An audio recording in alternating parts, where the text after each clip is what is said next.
As pessoas ao seu redor não pararam de te apoiar. Elas nunca apoiaram. Elas estavam esperando. Você confundiu tolerância com lealdade. Confundiu presença com apoio. Confundiu silêncio com aceitação. E enquanto você estava ocupado construindo, elas estavam calculando. Isso não é paranoia. É o que acontece quando você começa a crescer em ambientes construídos para manutenção, para equilíbrio, para que ninguém saia do lugar reservado a ele. E quando alguém sai, o ambiente reage. Sempre reagiu. Sempre vai reagir. Hoje, você vai entender o mecanismo por trás disso. Por que seu crescimento ativa resistência nas pessoas mais próximas? Por que o inimigo mais perigoso não está fora da sua vida? Está dentro dela. E o que o predador faz quando percebe que está cercado por hienas disfarçadas de aliados? Fica até o final, porque o quinto princípio é o que separa quem continua sendo sabotado de quem fecha o castelo para sempre. Durante anos, um homem observou o poder de perto. Viu líderes subirem. Viu os mesmos líderes serem destruídos. Não por inimigos externos, por aliados internos. Esse homem era Maquiavel.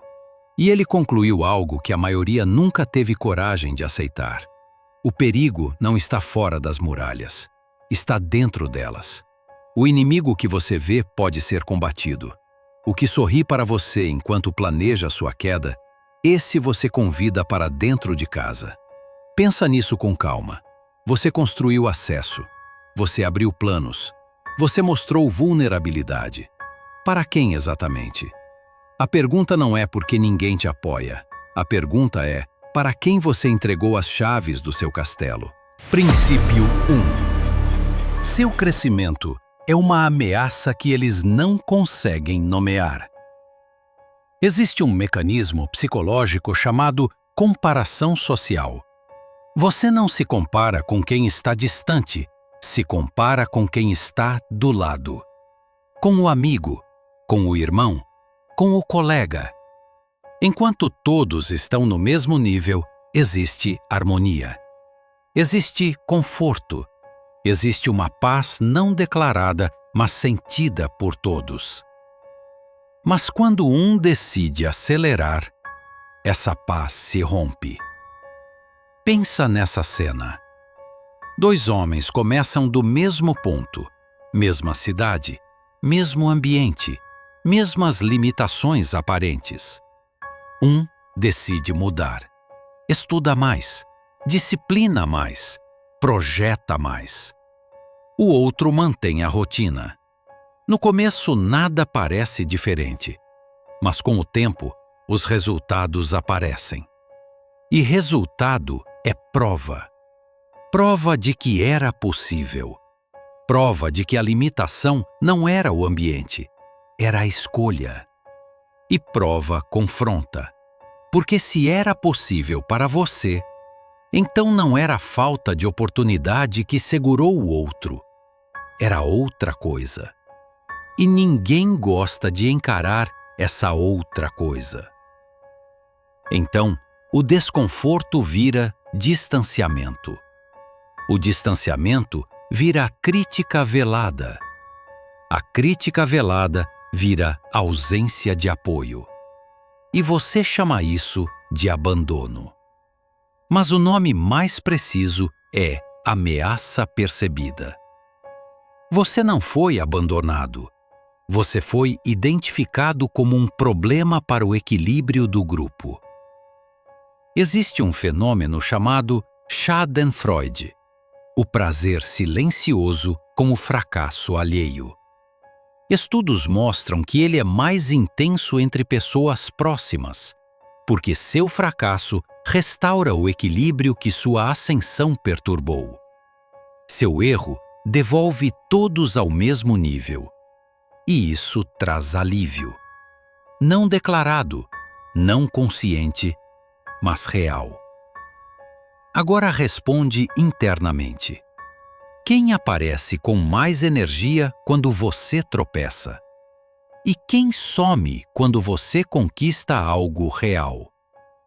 Esse padrão não mente. Predadores leem comportamento, não discurso. Princípio 2. A sabotagem mais eficiente não tem nome. Existe algo mais perigoso que a ausência de apoio. É a presença do apoio falso. A presença de quem está ali, que sorri, que parabeniza, que diz que acredita em você, mas planta dúvida no momento exato em que você está prestes a agir. Você já ouviu isso? Achei incrível, mas toma cuidado. É uma boa ideia, só não sei se é a hora certa. Eu só estou sendo realista. A frase nunca é agressiva. Parece proteção. Mas observe o padrão. Esse cuidado aparece quando você avança. Nunca quando você está parado. Nunca quando você está estagnado. Nunca quando você está confortavelmente no mesmo lugar de sempre. Cuidado seletivo não é proteção. É medo da sua ascensão usando a máscara do conselho. Maquiavel chamava isso de adulação estratégica. O adulador não ataca diretamente. Ele alimenta a insegurança com palavras que parecem razoáveis, com objeções que parecem legítimas. A corte está sempre cheia de aduladores porque os homens raramente se defendem dessa praga. A hiena não briga com o leão de frente. Ela espera o momento de fraqueza. E enquanto espera, ela aconselha. Princípio 3. Os 4 sinais que provam que alguém não torce por você. Aprende isso agora, porque uma vez que você vê, não tem como deixar de ver. Primeiro, o elogio que sempre vem com ressalva. Você foi bem, mas poderia ter sido melhor. Está ótimo, considerando as circunstâncias. Você tem melhorado bastante. Elogio genuíno não precisa de complemento. Não precisa de comparação. Não precisa de contexto que te coloque em segundo lugar. Quando o elogio sempre vem com um mas, não é reconhecimento. É controle emocional disfarçado de generosidade. Segundo, o conselho que paralisa. Toda vez que você avança, essa pessoa encontra o risco. Nunca a oportunidade. Sempre a perda. Nunca o ganho. Isso não é cuidado. É sabotagem com roupagem de sabedoria. Terceiro, o silêncio quando você vence. Quando você falha, ela está presente, disponível, acolhedora. Quando você conquista, ela some. Responde devagar. Muda de assunto. Celebra com uma frieza que você sente, mas não consegue nomear. O silêncio seletivo é involuntário. Não dá para fingir alegria genuína diante do que incomoda internamente. Essa é a emoção que ela não consegue controlar. Por isso revela mais do que qualquer palavra cuidadosamente escolhida. Quarto, a informação que vaza. Você contou algo em confiança, algo estratégico, algo pessoal. Semanas depois, essa informação circulou onde não deveria. Distorcida, editada, mas inconfundível. Traição raramente é explosiva. Ela é erosiva, silenciosa, progressiva. Qual desses 4 você reconheceu agora? Comenta aqui, sem nome, só o número. Princípio 4. O erro que mantém você vulnerável. Agora a parte que ninguém quer ouvir. Você já percebeu pelo menos um desses sinais? Talvez todos. E mesmo assim continua abrindo seus planos. Continua buscando validação de quem não tem interesse na sua ascensão. Continua entregando munição para quem vai usá-la contra você no momento certo. Por quê? Porque aceitar que alguém próximo não torce por você de verdade dói mais que a própria sabotagem. E você prefere ser limitado em companhia do que ser livre em solidão.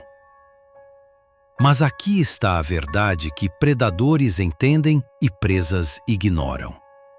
Quando você continua entregando acesso a quem usa esse acesso contra você, você não está sendo leal, está sendo dependente. E dependência emocional nunca foi lealdade. Foi medo disfarçado de afeto. Maquiavel perdeu tudo de uma vez: status, cargo, aliados, apoio, torturado, exilado, jogado numa fazenda sem nada. E o que ele fez? Não buscou validação de quem o abandonou. Não tentou reconquistar o apoio de quem o traiu. Ele construiu, sozinho, em silêncio absoluto, sem audiência, sem aplauso. E o que ele construiu naquele silêncio, líderes leem 500 anos depois. A solidão que você teme pode ser exatamente o ambiente que sua próxima versão precisa para existir. Princípio 5. A arquitetura do predador. A resposta não é paranoia. Não é cortar todo mundo. Não é viver em desconfiança permanente. É arquitetura. Maquiavel ensinava distinção de câmaras. Nem todos devem ter o mesmo nível de acesso. Imagine sua vida como um castelo. Câmara pública, onde qualquer um entra. Onde você é cordial, presente, acessível. Câmara dos aliados, onde entram apenas os que provaram lealdade sob pressão real. Não sob condições confortáveis, sob pressão. Câmara privada, onde vivem seus planos reais, suas movimentações verdadeiras, suas próximas conquistas. A maioria vive com todas as câmaras abertas para todos, e depois se surpreende quando planos são sabotados antes de executar, quando os segredos chegam onde nunca deveriam, quando o apoio desaparece exatamente quando mais precisava. Você não precisa confrontar ninguém.